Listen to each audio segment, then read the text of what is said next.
उस दिन जो भी आश्रम में हुआ उसके लिए तुम मुझे तो नहीं दोषी मानती ना?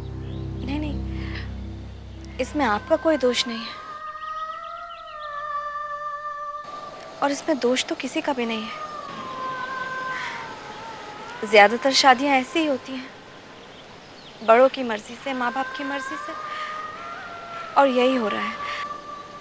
इसमें आपकी कोई गलती नहीं है। कुंती, मैं तुम्हें ये बात साफ तौर पर कहना चाहता हूँ कि तुम पर कोई जबरदस्ती नहीं है। जबरदस्ती का सवाल ही कहाँ उठता है रोहित जी। जब हर किसी की आंखों का यही सपना है कि आपकी और मेरी शादी, तो फिर हमें भी यही सपना देखना चाहिए। लेकिन वो सपने जो तुम्हारी आंखों ने देखे, वो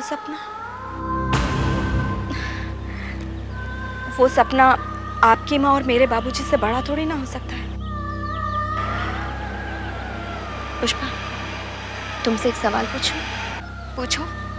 जब तुम्हारी शादी तय हो रही थी तो शादी तय होने से पहले तुमसे पूछा गया था कि तुम शादी करना चाहती हो या नहीं? नहीं, जो फैसला माँ बाप का था मैंने वही मान लिया। सुना आपने रोहित जी? ऐसा ही होता है और ऐसा ही हो रहा है। बड़ों के फैसले के आगे मेरी कैसे कामना हो सकती है? क्यों नहीं हो सकती? तुम कोई नासमझ नाबालिग बच्ची थोड़ी हो। बच्ची का? मैं तो एक माँ हूँ, माँ। और एक माँ को मंडप पे बैठाने की तैयारी की जा रही है। कुंती, ठीक तो कह रही हूँ मैं, इसमें झूठ क्या है?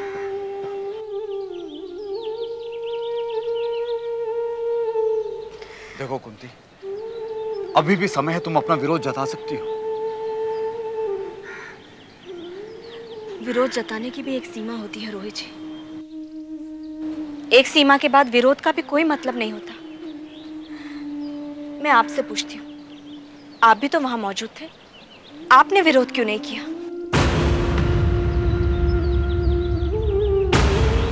रोहित जी, मैं आपसे पूछ रही हूँ, चुप क्यों हैं आप?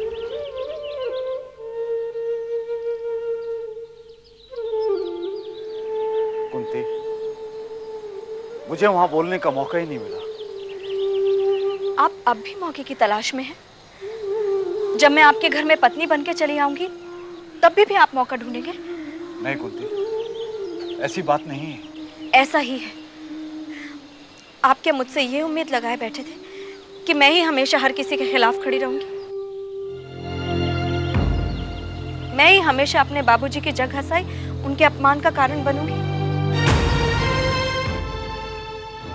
इसलिए तो कुंती मैं तुमसे पूछ रहा हूँ, तुम्हारी इच्छा क्या है?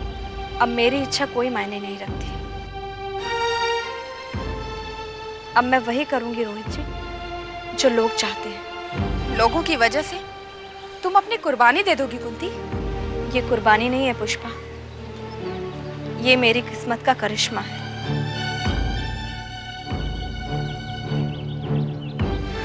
इतने बड़े घराने की बहू बनना ये कोई मामूली बात नहीं है।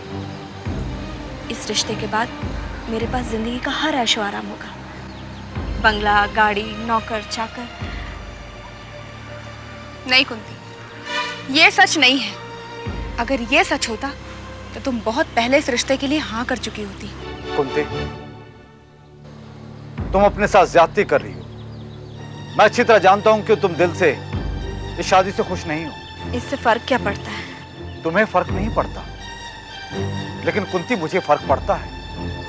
हमारे रिश्ते की कोई बुनियाद नहीं है और ऐसे में हम शादी करके एक दूसरे पर बोझ बनकर रह जाएं, ऐसा मैं नहीं होने दूंगा। तो क्या आप यह शादी तोड़ देंगे? नहीं रोहित जी, ऐसा मत कीजिएगा। मैंने बहुत दिनों बाद अपने बाबूजी के चेहरे पर खुशी देखी है। अगर ऐसा कुछ हो गया तो वो जिंदा नहीं रहेंगे, मैं उन्हें अच्छी तरह से जानती हूँ। कुंती, मैं तुम्हारे बाबूजी की मनस्थिति को अच्छी तरह समझता हूं। वो यही चाहते हैं कि तुम्हारा घर बस जाए। हाँ, अगर अभी भी तुम्हें हिम्मत का इंतजार है तो मेरी तरफ से तुम पूरी तरह से आजाद हो।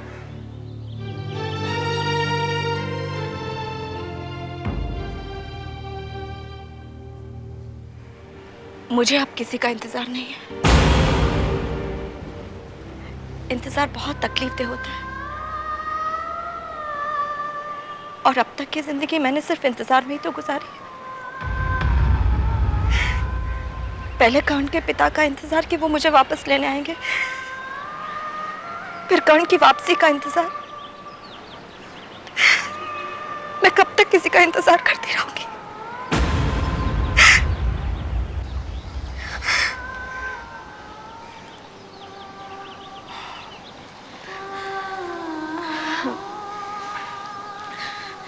I'm sorry। मैं तो भूल ही गई थी जिस काम के लिए आई थी। वो माँ जी का फोन आया था, मुझे गहने देखने जाना है। आप बताइए कब जाना है? वैसे मुझे गहनों की जरूरत नहीं है, लेकिन माँ जी का अरमान है कि उनकी बहू सजी धजी रहे। मैं तैयार हूँ, आप बताइएगा कब जाना है।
बड़ी देर लगा दी, मैं कब से इंतजार कर रही थी।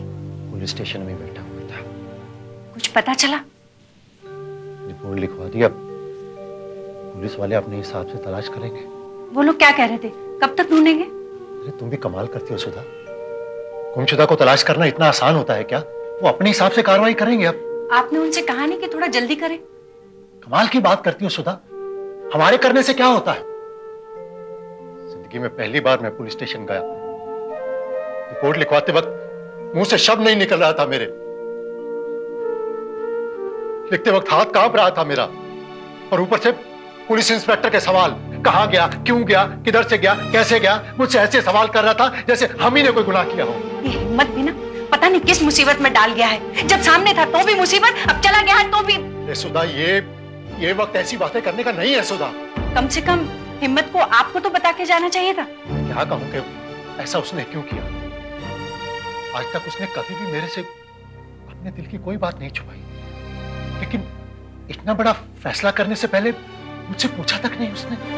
यही तो मैं कह रही थी। क्या मालूम कहां चला गया होगा। अपना तो कोई नाते रिश्तेदार भी नहीं है, जेब में पैसे थे भी नहीं थे, कुछ मालूम नहीं, बस चिट्ठी लिखकर चला गया, मुझे ढूंढने की कोशिश ना करें। अरे ऐसा भी कभी होता है क्या? कैसे कोशिश नहीं करेंगे उसे ढूंढने की? हिम्मत, तूने ये अच्छा नहीं किया। अरे कम से कम अपने भाई के बारे में तो सोचा होता कि उस पर क्या गुजरेगी। और किसी को तेरे जाने से फर्क पड़े ना पड़े, तेरे इस भाई को तो फर्क पड़ता है ना पगले। आप अपने आप को इस तरह परेशान मत कीजिए। ये भी तो हो सकता है हिम्मत कहीं आसपास अकेले बैठ गया हो जाकर। अरे सुधा, 2 दिन हो गए उसे गए, कहीं इधर उधर होता तो घर में वापस ना आ जाता क्या? अच्छा, तुम्हें हिम्मत की चिट्ठी कैसे मिली? सुधा, तुम तो याद थी ही नहीं। उस दिन सुबह उठकर मैंने चाय बनाई तो सोचा कि हिम्मत को जाकर जगाता हूं, दोनों भाई इकट्ठे बैठकर चाय पिएंगे। मैं उसके कमरे में गया तो था नहीं, बाहर आकर इधर उधर देखा तो मुझे कहीं दिखाई नहीं पड़ा। घर के बाहर का दरवाजा खुला हुआ था। मैंने सोचा कि शायद सुबह उठकर कहीं सैर करने चला गया होगा, लेकिन जब काफी देर तक वो वापस नहीं आया तो मेरा माथा ठनका। मैंने सोचा कि इतनी देर तुम बाहर रहता नहीं है। मैं वापस उसके कमरे में गया तो तकिए के पास मुझे एक लिफाफा मिला। इसका मतलब वो रात में ही कहीं चला गया? सुधा, अब अफसोस तो इस बात का है कि उसने इस लायक भी नहीं समझा कि मुझे बताकर चला जाता। उसके जाने के बाद मैं इतना अकेला पड़ गया था कि इसीलिए तुम्हें फोन करके बुला लिया। मैं आपकी तकलीफ समझ सकती हूँ, पर हम कर भी क्या सकते हैं? हम कहाँ उसे तलाश करेंगे? सुधा, मुझे समझ नहीं आ रहा था कि मैं क्या करूं, इसलिए मैंने पुलिस स्टेशन जाकर रिपोर्ट लिखवा दी कि शायद वही ढूंढने में कुछ मदद करें। जब से वो इस कुंती के चक्कर में पड़ा है ना, उसके रंग ढंग ही बदल गए थे। इसीलिए मैं मना करती थी, ऐसी लड़की के साथ शादी की इच्छा ही अपशगुन है। देखा, वही हुआ ना। हिम्मत के चले जाने की वजह मुझे मालूम है। क्या वजह है? अब कुंती की शादी रस्तोगी इंडस्ट्रीज के मालिक रोहित रस्तोगी के साथ हो रही है, और ये शादी का फैसला रोहित की माँ और कुंती के बाबूजी का है। और ये शादी कुंती के बाबूजी और रोहित की माँ की रजामंदी से होगी, और हिम्मत इस शादी की राह में नहीं आना चाहता था। अरे उनके बीच में आने का मतलब ये तो नहीं कि वो घर छोड़ दे, शहर छोड़कर चला जाए। अच्छा, यही तो मूर्खता है उसकी। दरअसल क्या है कि कुंती की शादी का फैसला स्वामी हरिराज जी करने वाले थे। उनके सामने दो रिश्ते थे, रोहित रस्तोगी का और हिम्मत का, लेकिन स्वामी जी के फैसला सुनाने से पहले ही हिम्मत ने अपना फैसला सुना दिया और यहां से चला गया। कुंती के लिए इतना बड़ा क्या?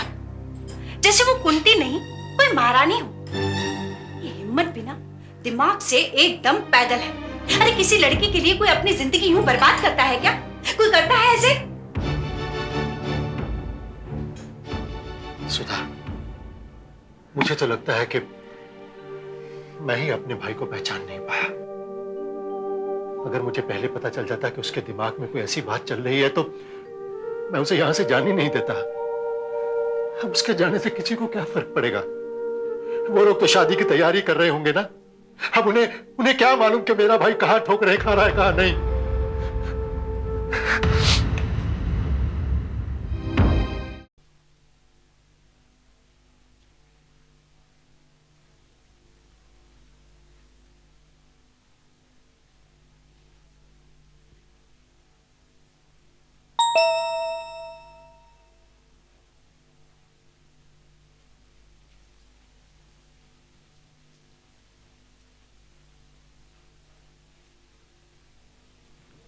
ए गजन, अरे तुम लोग कैसे हो? नमस्कार। बैठो।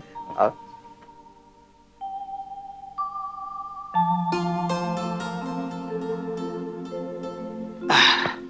अब तो तू बहुत खुश है। मैंने सोचा कि इस खुशी के मौके पर तुझे मुबारकबाद दूं। किस खुशी की बात कर रहा है तू? अरे यही, हिम्मत शहर छोड़कर चला गया। अब तो तेरे सीने में ठंडक पड़ गई होगी। अच्छा, तो तू मेरी हंसी उड़ाने के लिए यहाँ आया? नहीं, ये हंसी उड़ाने की बात नहीं है। तेरे चेहरे की रौनक बता रही है तू कितना खुश है। यह खुशी मेरी बेटी की शादी की है। एक बाप के लिए इससे बढ़कर बात क्या हो सकती है कि उसकी बेटी का घर बच जाए।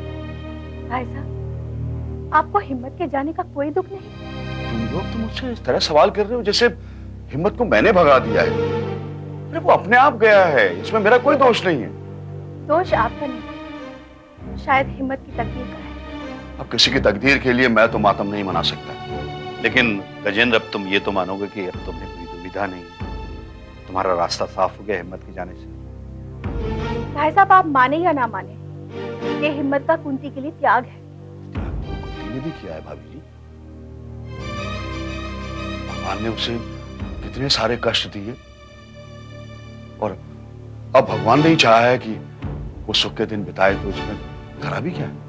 कुदरत ने भी तुम्हारा साथ दिया। तुम जो चाहते थे वही हुआ। अब तुम्हारे रास्ते में कोई रुकावट नहीं, कोई अड़चन नहीं है। तुम्हारे रास्ते से तो वो सड़ा सेव भी हट गया ना। देख मनोहर, हम सच्चाई से मुंह मोड़कर नहीं जी सकते। तू अगर मेरी जगह होता तो क्या सोचता? शायद वही जो तू सोच रहा है। फिर ऐसे में कोई मुझे गलत कैसे ठहरा सकता है? तो खुद सोच मनोहर, अगर तू कुंती का पिता होता तो तेरी ये कोशिश नहीं रहती कि तेरी बेटी का रिश्ता ऐसी जगह पे हो जहां उसे खुशी मिले। हाँ गजन, तू ठीक कह रहा है। हर बाप की यही कोशिश होती कि उसकी बेटी के लिए एक ऐसा परिवार मिले जहां वो सुखी रहे। अब ऐसे में अगर मैं रस्तोगी से कुंती की शादी के लिए तैयार हुआ हूं तो इसमें कोई गुनाह तो नहीं कर दिया मैंने ना? बोलिए भाभी जी। भाई साहब, अब जो हो रहा है उसे हो जाने दीजिए। सही और गलत के चक्कर में हम कुंती की जिंदगी को दांव पर नहीं लगा सकते। हिम्मत के चले जाने का दुख है हमें, लेकिन हम कुछ कर भी तो नहीं सकते। भाभी जी, कुंती तो किसी से भी शादी करने के लिए तैयार नहीं थी, इसलिए हमने जिम्मेदारी स्वामी जी को सौंपी कि वो कुंती को समझाए, और कुंती उनका आदेश मानने को तैयार हो। तो क्या रोहित रस्तोगी से शादी का फैसला स्वामी जी का था? हो सकता है हिम्मत के लिए रहा हो, लेकिन जो आदमी सामने नहीं होता मनोहर, उसके भरोसे बैठा नहीं जा सकता। ऐसे में अब सिर्फ हमारे पास रोहित रस्तोगी है और अब उसे से शादी होगी। लेकिन हिम्मत इस तरह कहाँ गया होगा? उसके बारे में किसी को कुछ पता चला या नहीं? अभी तक तो कुछ पता नहीं चला।